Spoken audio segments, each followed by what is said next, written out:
అన్ని మున్సిపాలిటీల్లో కాంగ్రెస్ జెండా ఎగరాలి, పురపౌరుల్లోనూ పూర్తి మెజార్టీ రావాలి, మంత్రుల నుంచి నిధులు మంజూరు చేయించుకునే నాయకులే స్థానిక ప్రజాప్రతినిధులుగా ఉండాలి. ఈ విషయాన్ని చెప్తే ప్రజలు మనల్ని ఆశీర్వదిస్తారు. అధికారంలో ఉన్నాం కాబట్టి మన మాట వింటున్నారు. లేదంటే ఫుట్బాల్ ఆట చూసేందుకు కూడా పాస్ కూడా రాదు. కార్యకర్తలను గెలిపించడానికి ఇల్లు తిరుగుతా. జీరాంజీ వ్యతిరేక చట్టాన్ని వ్యతిరేకిస్తూ అన్ని గ్రామ సభల్లో తీర్మానాలు. ఈ నెల 20 నుంచి 30 దాకా నిర్వహణ. ఫిబ్రవరి 3 నుంచి రోజుకు ఉమ్మడి జిల్లాలో సభ. ములుగు సభకు సోనియా లేదంటే రాహుల్, ఖర్గే, ప్రియాంక. టీపీసీసీ విస్తృత సభలో సీఎం నిన్న గాంధీ భవన్లో విస్తృత స్థాయి సభ పెట్టినటువంటి పరిస్థితి. ఇక పురపౌరులు అంటే మన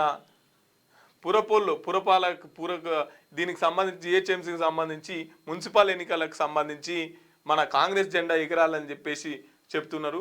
మంత్రుల నుంచి నిధులు ఎత్తి మంజూరు చేస్తా, మంత్రుల నుంచి మీకు నిధులు మంజూరు చేస్తా అంటే ఈ మాటిని ఓట్లు వేస్తారని చెప్పేసి కూడా చెప్తున్నటువంటి పరిస్థితి.